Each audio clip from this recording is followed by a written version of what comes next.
Okay, so welcome back. Bienvenue de nouveau. Une des raisons pour laquelle nous faisons cette petite pause, c'est que pour que je puisse poster les deux sessions de manière individuelle, pour que vous ayez deux enregistrements bien séparés, donc l'une avec la méditation et l'une avec le cycle des 5 enseignements.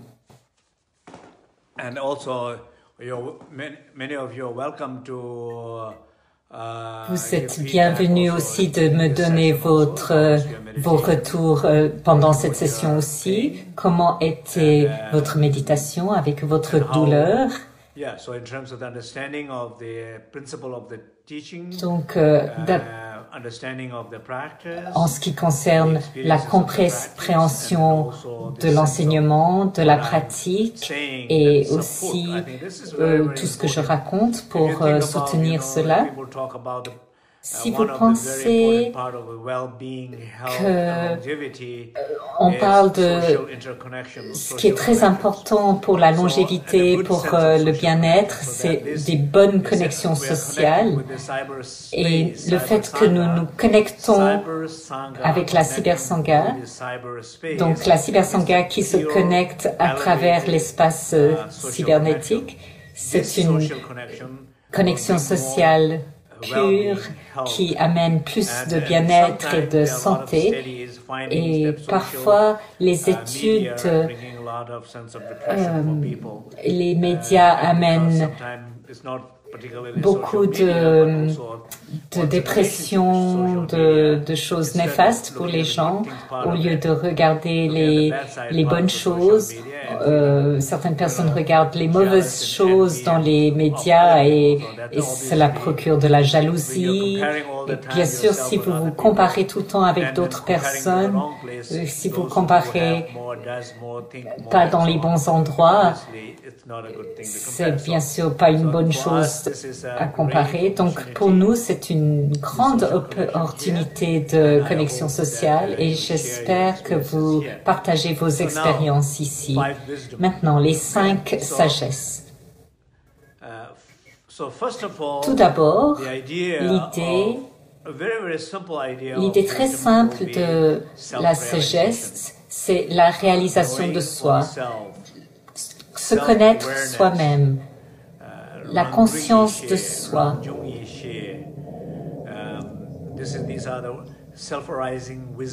C'est la sagesse qui s'éveille en soi.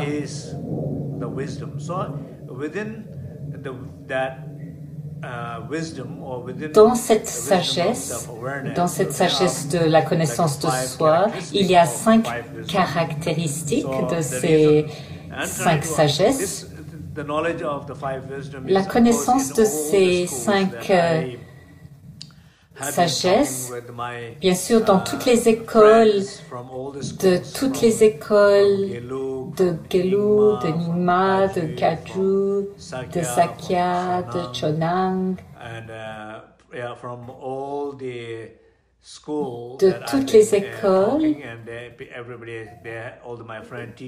tous mes amis enseignants qui ont partagé leurs enseignements sur les 5 sagesses. Cette connaissance est très profonde et très vieille et elle se trouve dans toutes les écoles. Ici, je vais juste lire quelque chose en tibétain et puis le commenter. C'est le fondateur de la tradition Bön. Donc, dans sa biographie, il y a 3 versions, une courte, 2 moyennes, une longue. Une s'appelle Dondu, l'autre Zemik et l'autre Zemki. Donc, dans cette biographie qui contient aussi les enseignements,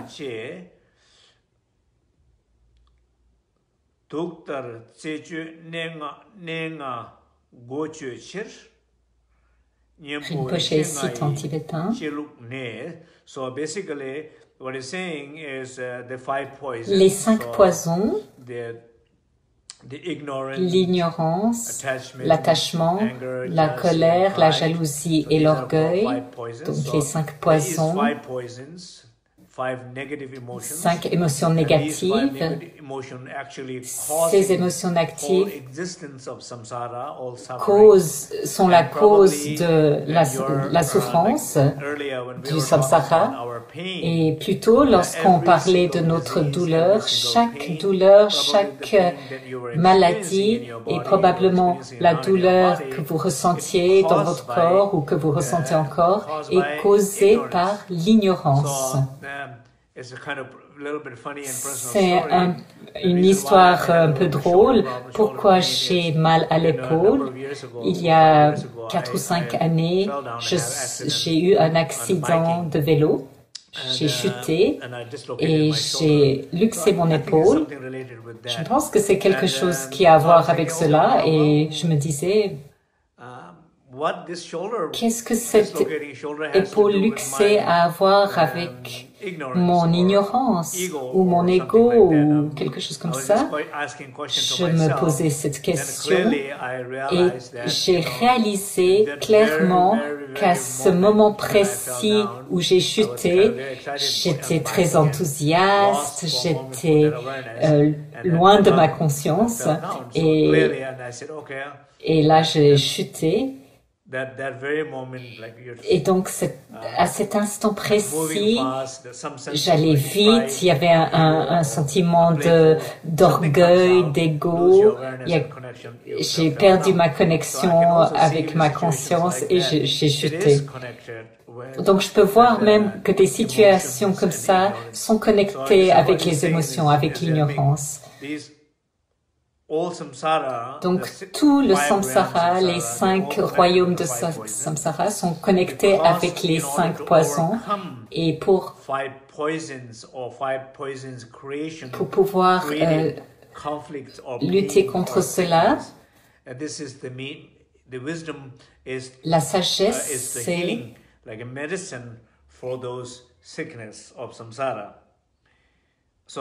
les 5 sagesses sont comme un médicament pour ce samsara.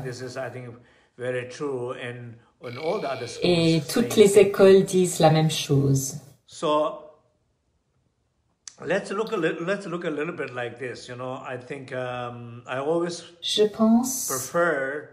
Je préfère qu'on regarde les choses d'une manière très personnelle plutôt que intellectuelle ou philosophique ou d'une manière doctrinale ou en comparé avec d'autres systèmes. Je préfère voir ici et maintenant vous et moi.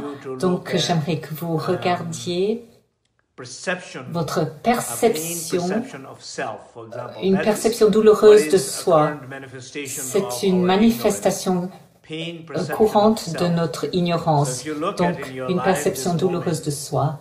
Si vous regardez votre vie en ce moment, si vous avez l'impression d'être face à des menaces, quelque chose de fort ou un défi, quelque chose de moins fort ou un inconfort, ou quelque chose que vous vous sentez forcé à regarder, par exemple, vous n'arrivez pas à vous endormir, ou que ça gêne le courant de votre vie, ou bien peut-être vous arrivez à ignorer cela dans votre vie, mais essayez de voir votre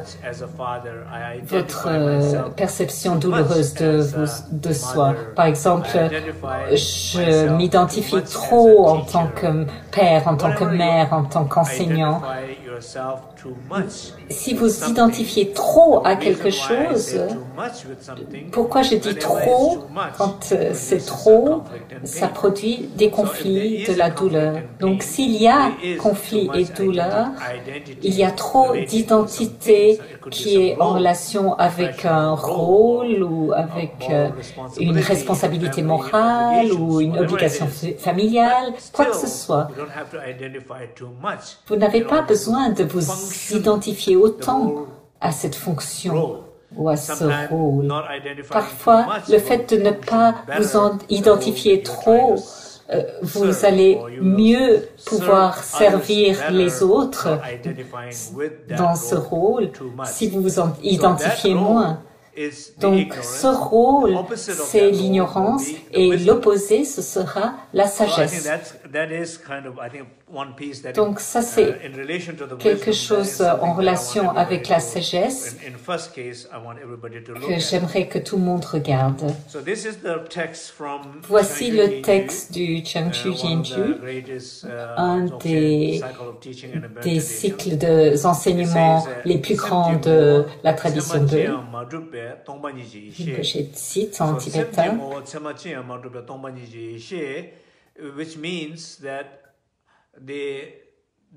la nature de notre esprit, il n'y a pas d'existence inhérente, il n'y a pas de substance, il n'y a rien d'inhérent à l'extérieur, tout est en interdépendance, en interrelation.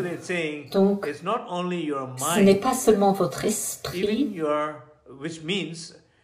cela veut dire votre identité douloureuse, votre perception douloureuse de votre identité est aussi un produit de votre esprit. Donc, la perception douloureuse de soi est illusoire, ça n'existe pas vraiment, mais vous l'avez créé avec succès et avec cette création, vous avez pu créer des conflits, des émotions, même une douleur physique. Je pensais à cela. Ce neuroscientifique indien, Ramachandran, je crois, qui vient de San Diego, il a fait des recherches dans les années 90 au sujet des membres fantômes. Donc, dans un miroir, en mettant la main que vous avez d'un côté du miroir et la main qui n'existe plus, vous essayez de mettre de l'autre côté. Et quand vous bougez votre main gauche, et dans le miroir, vous voyez que le membre fantôme bouge. Donc c'est une image illusoire dans le miroir. C'est une perception illusoire. Vous êtes capable de voir cela très clairement avec votre conscience. Et ensuite, ça dissout la douleur.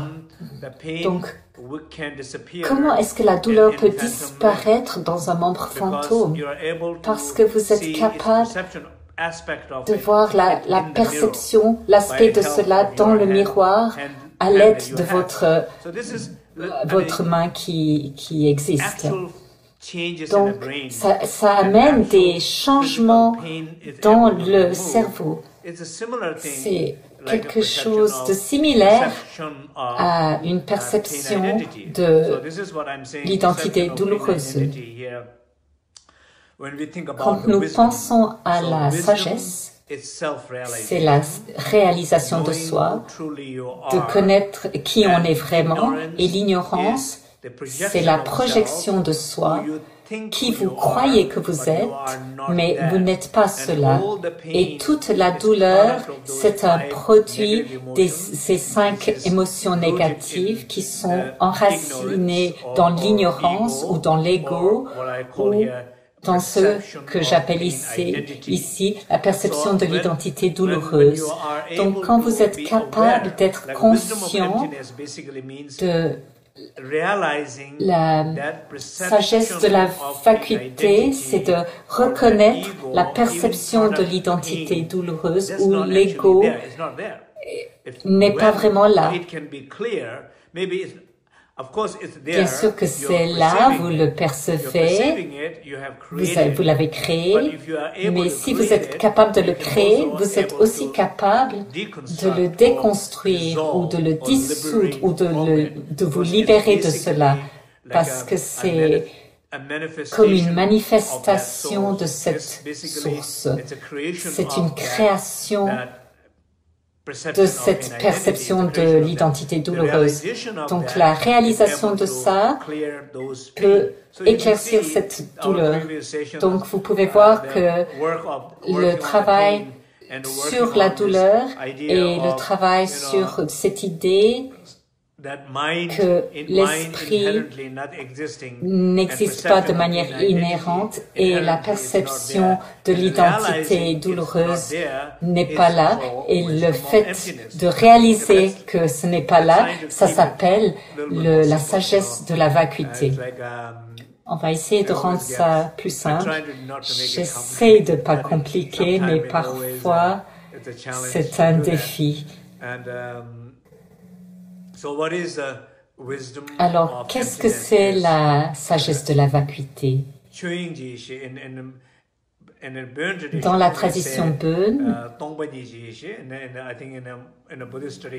et dans la tradition bouddhiste, ils disent un peu autrement, mais dans l'essence, ça veut dire la même chose.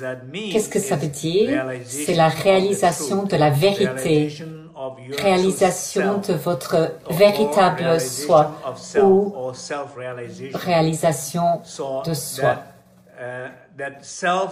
Donc ce soi que vous avez projeté à l'extérieur, qui n'est pas vous, qui crée une image de vous, une histoire de vous, un monde de vous, une douleur, une confusion, une guerre, cela produit cela, donc l'identité douloureuse produit tout cela, et dans le processus de réalisation, quand quelqu'un se rend compte que ces produits sont simplement un résultat du fait d'être déconnecté de son soi, de son essence intérieure, de son soi véritable. Et en regardant cette douleur comme nous l'avons fait, quand vous déconnectez, quand vous n'êtes pas conscient, quand vous n'observez pas,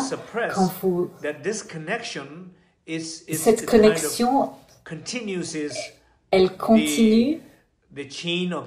La chaîne de samsara, de conflit, de douleur.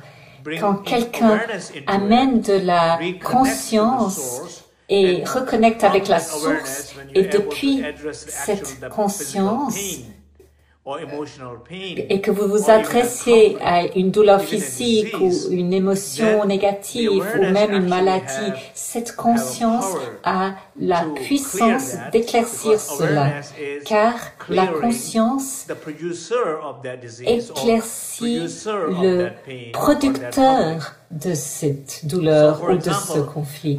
Par exemple, si vous essayez de vous débarrasser de vos addictions, souvent vous pouvez éviter, par exemple, une cigarette si vous êtes un fumeur. En tant que fumeur, donc vous essayez d'éviter la cigarette. Vous pouvez faire cela. C'est assez facile à éviter la cigarette, mais c'est plus difficile d'éviter les fumeurs. C'est plus facile d'éviter de donner un coup à quelqu'un ou de dire quelque chose de mal à quelqu'un ou d'avoir une imagination négative au sujet de quelqu'un, mais c'est plus difficile d'éviter une personne colérique. Donc, la réalisation de cet esprit, de cette identité, qu'elle n'est pas vraiment là. Alors, soyez conscient que ce n'est pas vraiment là, c'est vide. Cette identité douleur, c'est pas vous, ça n'existe pas. Quand vous êtes capable de voir cela, alors quelque chose se passe profondément à l'intérieur. Vous ressentez un sentiment profond de liberté, de libération, d'éclaircissement, d'espace, d'aramadatu.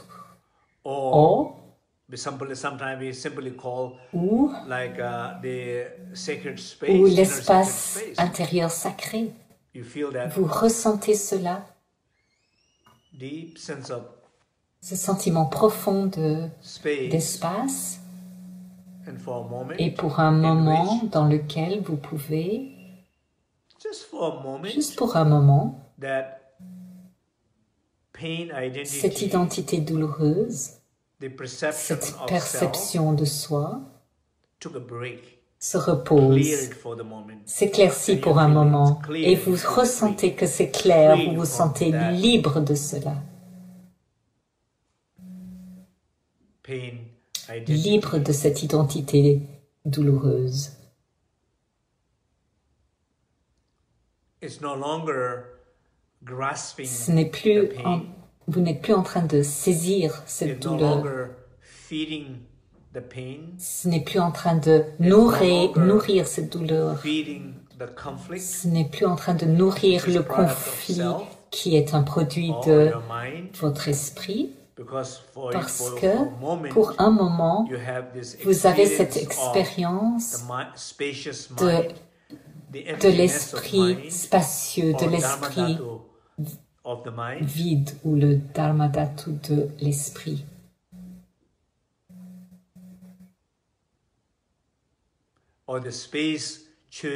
Ou l'espace Chuying, l'espace du phénomène, l'espace de la perception douloureuse.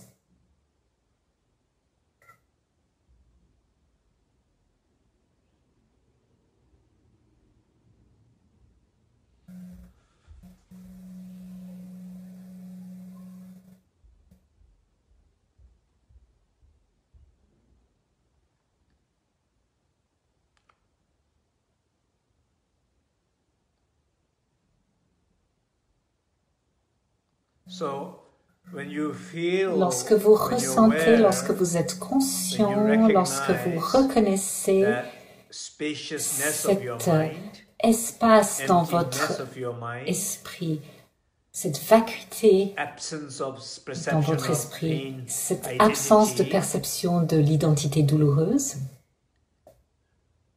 vous avez un aperçu de l'expérience de la sagesse, de la vacuité. Bien sûr que c'est une grande discussion philosophique, je ne vais pas rentrer là-dedans. D'après les différents systèmes, une personne ordinaire n'aura pas accès à ce dharmadhatu d'après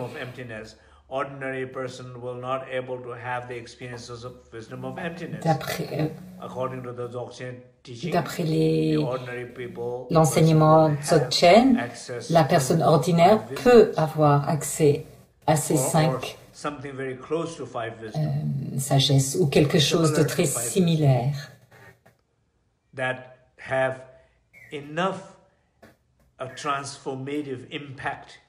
Il y a assez d'impact de transformation dans nos vies, cette perception de l'identité douloureuse. L'on peut avoir cela. L'on peut ressentir ces transformations.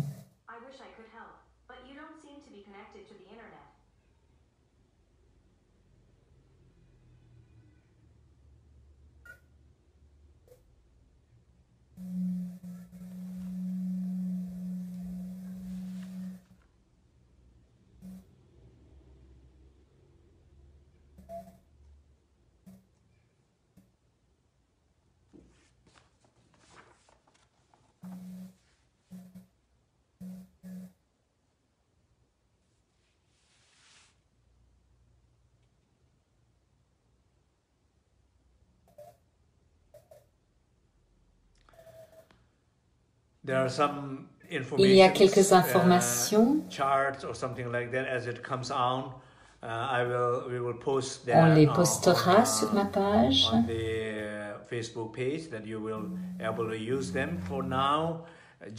Vous pourrez les employer. Pour le moment, ces enseignements, il n'y aura pas énormément d'informations intellectuelles. Je ne veux pas vous submerger avec cela,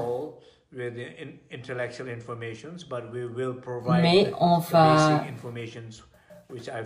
mettre à votre disposition les informations basiques.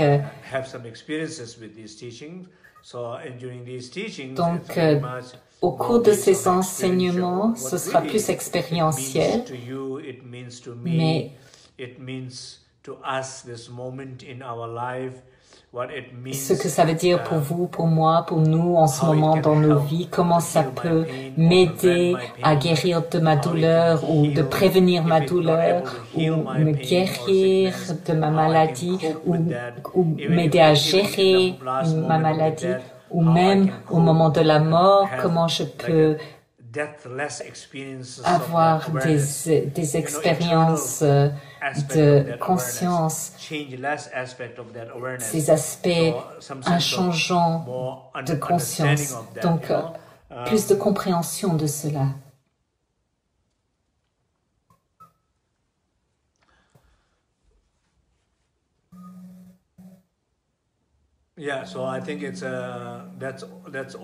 Je pense que c'est tout pour maintenant. Comment ça a été? Comment ça a été pour tout le monde?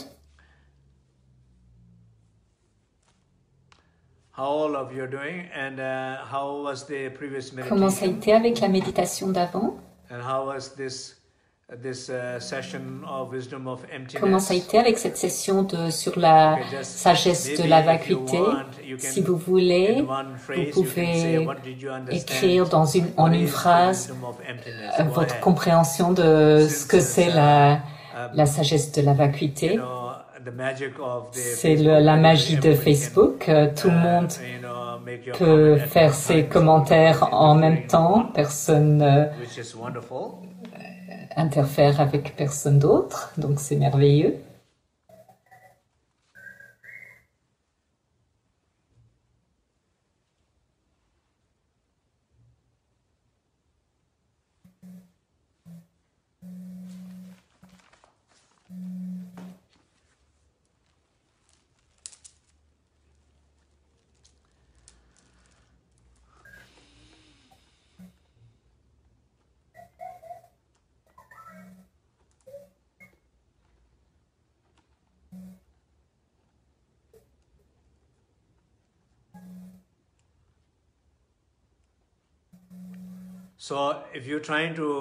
Si vous essayez de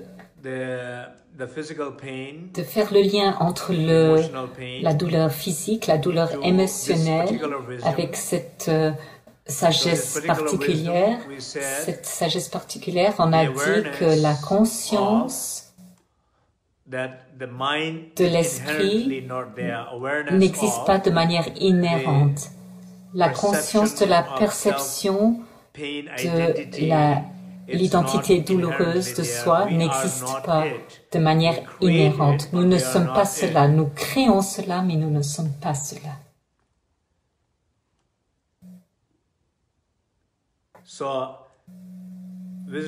Donc, la sagesse de la vacuité, c'est le fait de prendre conscience que Dharmadhatu, cet espace illimité qui est